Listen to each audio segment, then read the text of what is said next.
Now, Roma Wines, R-O-M-A, made in California for enjoyment throughout the world. Roma Wines present Suspense.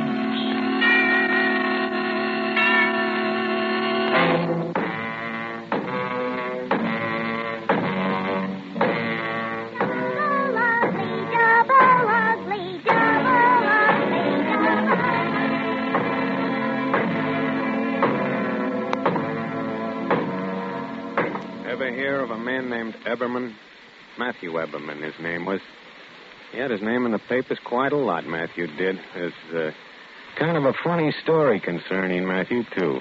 Had to do with murder. Matthew was an ugly guy. Ugly as a mud fence, and he hated that. He hated everyone telling him how ugly he was. Why, ever since he was a kid. I won't play if I have to be Matthew's partner. He's so awful looking it makes me sick to have to look at him with those terrible big hands. Well, I won't play, and I'll tell him so to his face. Matthew Eberman, you're the ugliest, most horrible-looking boy I've ever seen. You're double ugly. That's what you are. Look at you. Look at you. Double ugly, double ugly, double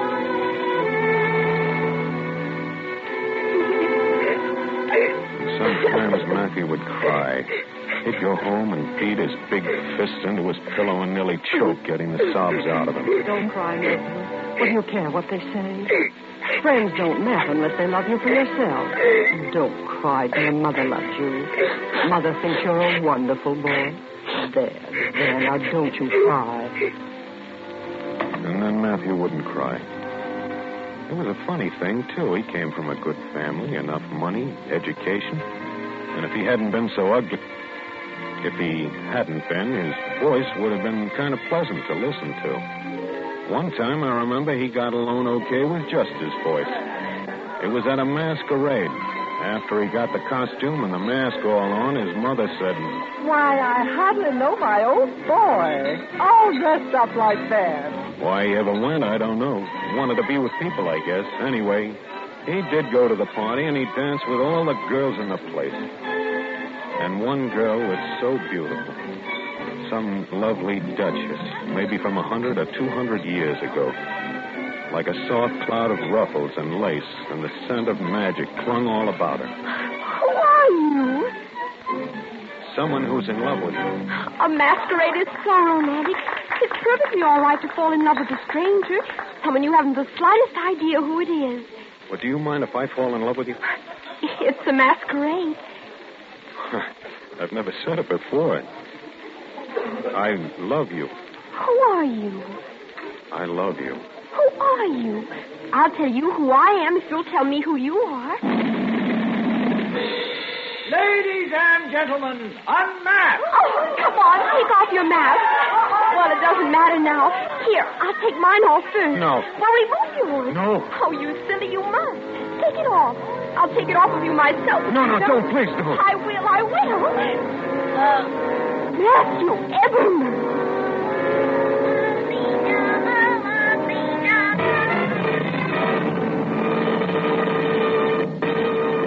Some lovely duchess.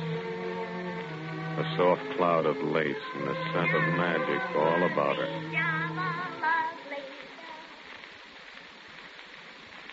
Matthew's mother died. Matthew went away from town. It was after that he had to do with murder.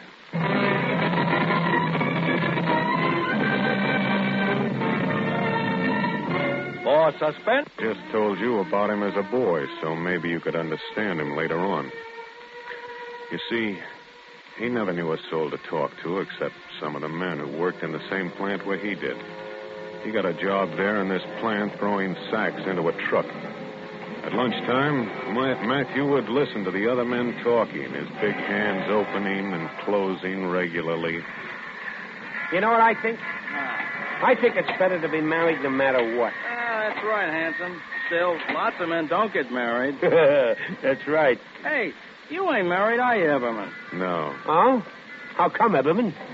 I don't know. I thought I'd never get married. I thought women married only good-looking men. Shucks, Eberman, if a woman had married me, one ought to marry you. I never knew anyone to marry. Well, my ball and chain will fix that. I tell you what, come up to the house Saturday night.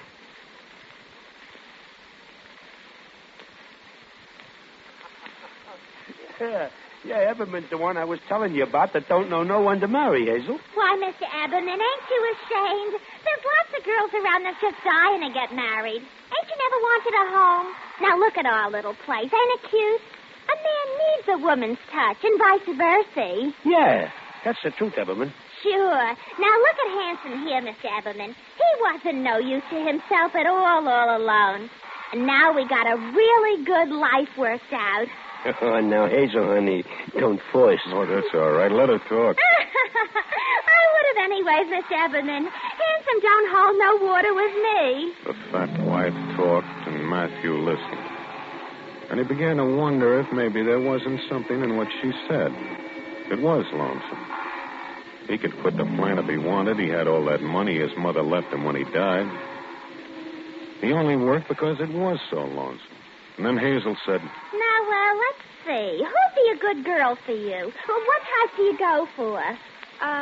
Tennis court? No, I know. Sally Mason.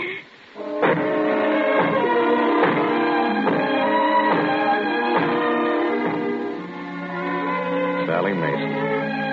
A big, easy-going blonde. Like a soft cloud of ruffles and lace and the scent of magic. No. That's getting it all mixed up. Anyway, Hazel arranged for them to meet at a party at her house. She had all the men and their wives from the plant, and a guy named Lefty played the piano. Played piano like old-time movies. Everybody had a swell time except Matthew. He sat alone over in one corner of the porch. He heard the screen door open and close, and a big bunch of white that was Sally moved over to him. Oh, there you are, Mr. Everman. What do you mean by running away from the party? I'm your date tonight, aren't I? Sure, but I thought maybe you'd want to be with some of those fellas that talk more. You know, I'm pretty quiet. Oh, I don't mind. I think that's the mark of a gentleman. Oh, gorgeous night, huh? Isn't it? You know, I think nature's just about the grandest thing in the world, don't you? Huh? Oh, trees and flowers and all. Ain't so many flowers around here, though. I like sunshine and clean scenery all around. Don't you? Huh? I get so lonesome here. Lonesome for a girl. That is, of course, if you aren't married. I get lonesome, too. You do? I never thought men got lonesome. I thought it was only girls. Men can get out. I get lonesome. Oh, Sure, I remember now. Hazel told me. You're afraid you're too ugly looking. What are you laughing at? I do get lonesome, and that's the reason, only you're not to laugh. Well, my goodness, I wasn't laughing. Except it's funny to think of a man being so... Say, I didn't mean to hurt your feelings. I'm lonesome, too, ain't I? You got the biggest hands I ever seen. Do you think I'm pretty? Do you? Oh, I get so lonesome. Matthew couldn't get it out of his head about this funny girl. Do you think I'm pretty? He didn't even know.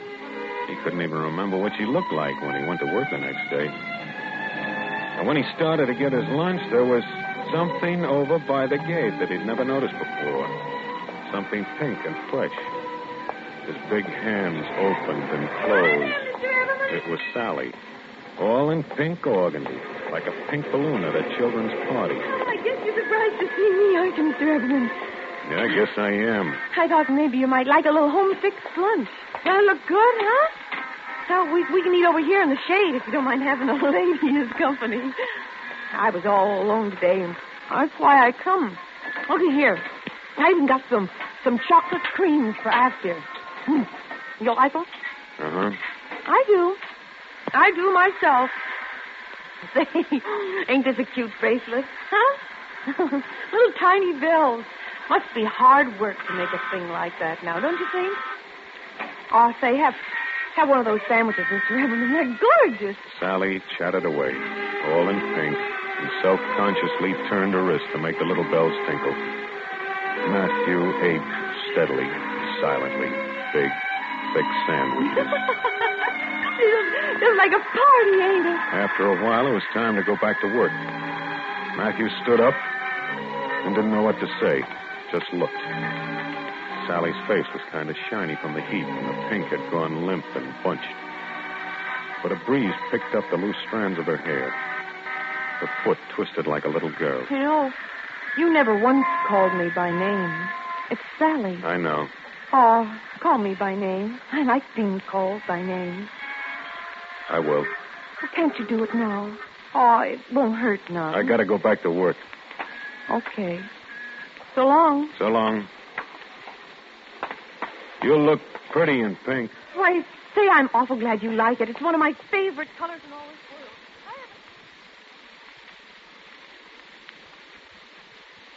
The men and their wives at the plant watched the romance develop. Gonna get hitched, Mr. Everman? It's better to get married no matter what. No matter what. Matthew never asked Sally to marry him until the day he saw her out by the fence where she lived, talking to Lefty, the man who played the piano at Handsome's party the first night they met. He saw Lefty pinch her cheek, and he heard Sally laugh. Lefty, you say the silliest thing. Oh, you can't expect a girl to take you serious. Now, oh, no, don't. Stop that. Oh, come on. You're terrible. You take your hands off her. What's the matter? You don't take know. your hands off. Oh, Matthew, look what you've done to Lefty. Why, you knocked him out cold. You're not to fool around with guys like that. I don't like the woman I'm going to marry fooling around with guys like that. Mary. Oh, Matthew. Why, that's the one thing in the whole wide world I always wanted to be.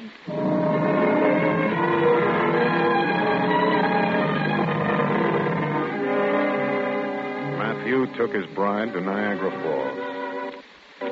There was only one thing, the bracelet. Matthew wondered what he could do about that.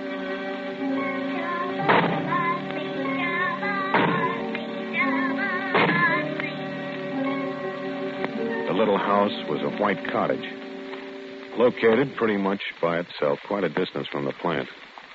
Sally had to walk a good way to see any of the people she used to know. How's married life, Sally? Oh, say, it's the grandest thing. You should come by and see us, pay us a social call. Yeah, I hear you got a nice place to live. Yeah, flowers and a tree. You simply got to come and see it. And the men and their wives at the plant did come and see it. They sat around the house and put their feet on things and spilled cigar ashes on the floor and talked loud and common. Matthew didn't say a word. He just sat, listened, looked at the mess they made. They stayed a long time. Matthew thought they never would go. Now that you know the way, don't be strangers. Oh, don't worry. Yeah, we'll be back real often now that we know the way. Good night. Well, good night. Good night. Good night. Good night. Matthew looked at the rugs and the footmarks on the chairs. The place looked ugly. Oh, imagine entertaining folks in your very own home. They won't come again. Well, why not? Look at the rug. Oh, that ain't nothing. I just run the sweeper over it and you'll... They're not coming again. Oh, but a house ain't nothing without folks coming in. We got each other.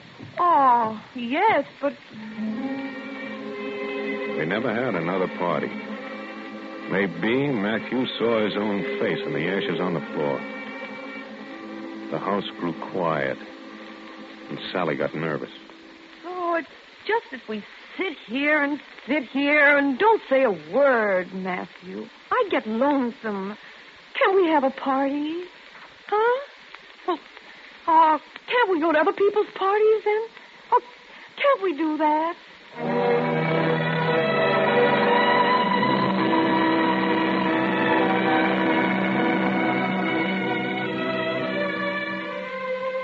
The yard grew up in weeds, and the flowers didn't do so well, and the tree didn't grow. Even the smoke from the plant seemed to find its way over to the house. The white got gray, then it got black in splotches, and the paint peeled. Matthew lived. Sally put on weight.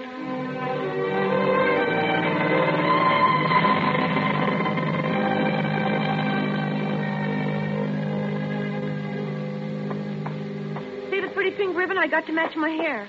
Lady at the dime store said blonde hair got awful dingy looking, so I got this bottle of stuff. Only a dime. Look how it brightens up the color of my hair. Huh? Oh, have a chocolate cream, Matthew. These creams come from the dime store, too. I can't even notice the difference from the ones you used to buy me. He walked away. He always walked away. He wanted to tell Sally how much he wanted to be close to her, but he couldn't. She filled the house with frilly things and all the fussy doodads that go with it. You just won't believe what I got to show you, Matthew. It's just like Joanne Crawford had in the magazine. Look, it's a genuine toy poodle. Just like a little ball of fur, ain't he? Hello, beautiful. Oh, such a wondrous little lollipop, my baby. Would you like a little chocolate cream like the one with me? Oh, Matthew, will you scream? Look at him eat some cream. Would you like them, don't you? Here, have another one. And tasty good, huh? Oh, no, Mommy. You marshmallow mustn't bark. What is it, baby? What's the matter, Mommy? Matthew walked away. Watch your canaries jump on their perch, Matthew. Hey. I just don't understand those birds, Matthew. They don't sing a song like canaries are supposed to. Now, you naughty bad boy, scaring your Yitsy sisters like that. I just won't talk to you again. Don't you make that funny face in the muddy. Oh, Mommy didn't mean to hurt the feelings. Oh, Matthew, isn't it a scream? Here, little angel. Here, little furry angel. Let's divide it. A chocolate cream, huh? Yeah, it's for you. Oh, no. You mustn't all up. Oh, for goodness. Oh, look at that, Matthew. All down my neck, the teeth. Here, now. And you just go and sit in your puppy's lap. Don't you like to sit in the daddy's lap, ain't you, baby dog? Why, Matthew, you hit him. Oh, Matthew, don't do that way, Matthew. What are you crying for, Sally? You shouldn't have hit him. Oh, look at him. Don't you cry away your face, or Mommy won't either. No. Looky, Matthew. He's just like a kid, ain't he? I think maybe kids wouldn't make it so lonesome. No. Matthew got up, went and stood by the window and looked out. I like the house, but I get lonesome. Lonesome? In your own home?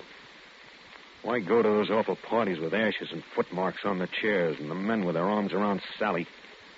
She shouldn't have allowed that. She belonged to him. She was the only person who ever did belong to him. Hadn't she come to him in the plant yard that day? Sure she had. She liked him. You're the only one that's afraid you're too ugly. She shouldn't be singing that song that Lefty plays. That Lefty pinching her cheek and laughing at him. She shouldn't have allowed that. Mom's got the angel head. You wanted her to leave that dog alone. Why couldn't she treat him like that? Matthew looked out the window. Too bad about the paint and the smoke that came over from so far from the plant.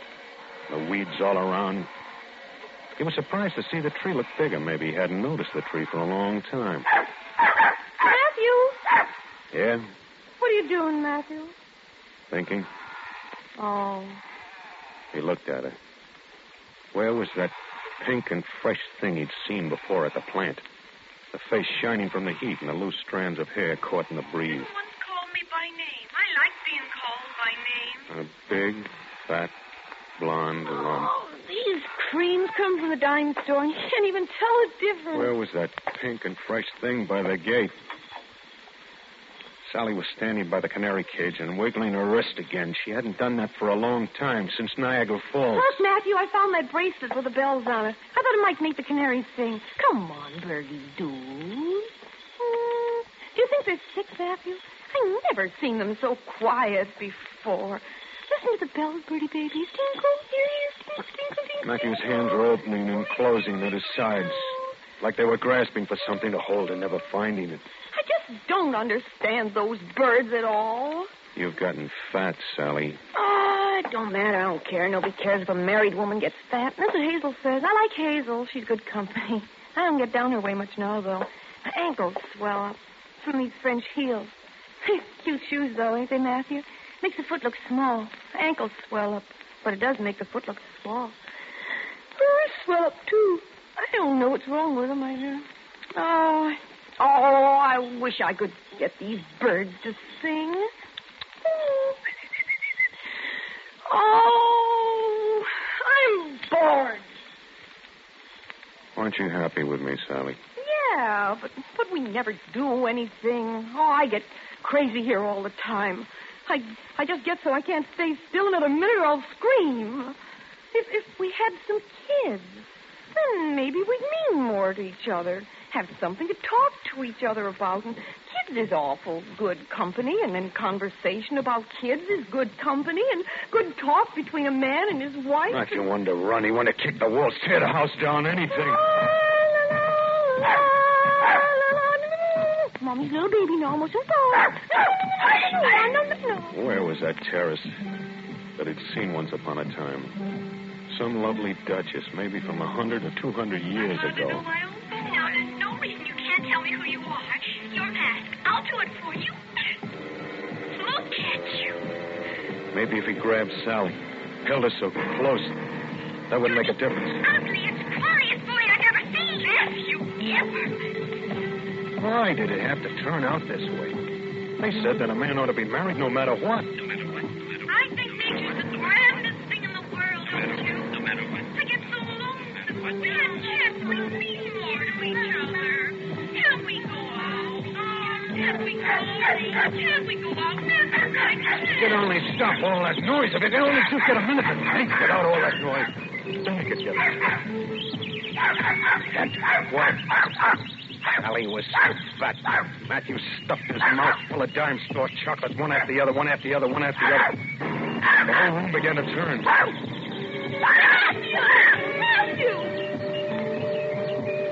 Big, fat, blonde, all covered in pink.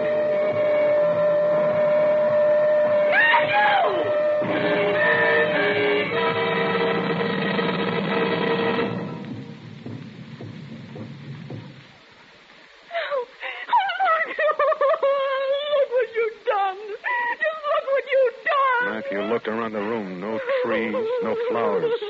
The canaries and the dog were quiet. Oh, Matthew, they was like kids to me. Little helpless babies. And you, just look at your hands. They're red, all red, wet. You're so ugly. The big blonde was still as could be, except her wrists. But her face hated him. She said he was ugly. Ugly. Can't you even say that you're sorry, Matthew? Matthew! Don't do like that with your hands. No! I don't want you near me, hear me? You'll get those awful hands of yours all over my negligee. Matthew! Matthew! Put your hands down. No!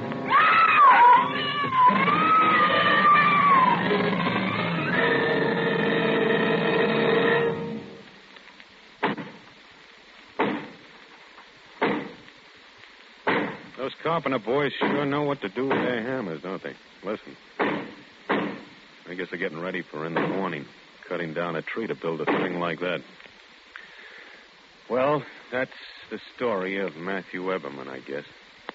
There's just one thing that I'd like to ask you, please. Sure. Anything you want. What can we do for you? Well, my name, it's all right to print that, but... Sure. I guess maybe you'll wonder how I could tell you all this, like I was talking about somebody else. Well, it's because Matthew Eberman wasn't ever a person I really wanted to be. He was somebody I knew and I didn't like. I hated him, just like everybody else did, because he was ugly. There's no excuse for what he did, poor old Matthew. Hate makes so many lonely people. And it makes ugly people, too. Ugly and mean on the inside. I guess the best thing would be if everybody would... Wouldn't it be a nice world if people would... My name, see, that's all right, but no pictures, please. No pictures in the papers, huh? You know, it mean an awful lot to me. You understand, don't you? There won't be any pictures in the papers, will there? Just promise me that, and I'll be so great. No pictures.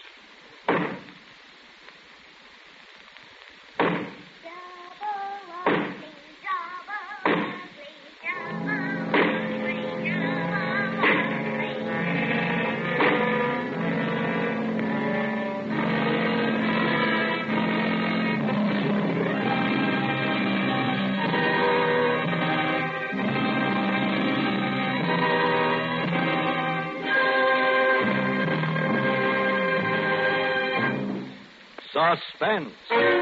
Double Ugly, starring Lloyd Nolan, presented by Roma Wines. That's Roma. Roma Wines. Those better tasting wines enjoyed by more Americans than any other wines. Yes, Roma wines taste better because Roma starts with natural juices, gently pressed from luscious grapes gathered in California's choicest vineyards. With ancient skills and the world's greatest winemaking resources, Roma master vintners guide this great treasure unhurriedly to tempting taste perfection. Then these better tasting wines are placed with mellow Roma wines of years before, and from these, the world's greatest reserves of fine wines, Roma later selects for your pleasure. With the holiday weekend coming up, be sure you offer your guests their choice of glorious Roma California sherry, rich Roma port, and golden Roma muscatel, served cool. Or, if they prefer a tall, cool drink, make it a Roma wine and soda. Remember, Roma wines taste better. That's Roma. Roma Wines, America's largest selling wines. Lloyd Nolan appeared through the courtesy of 20th Century Fox, producers of Kiss of Death. Tonight's suspense play was by George Lloyd. Next Thursday, same time, you will hear Edmund O'Brien as star of Suspense. Produced and directed by William Spear for the Roma Wine Company of Fresno, California. This is CBS, the Columbia Broadcasting System.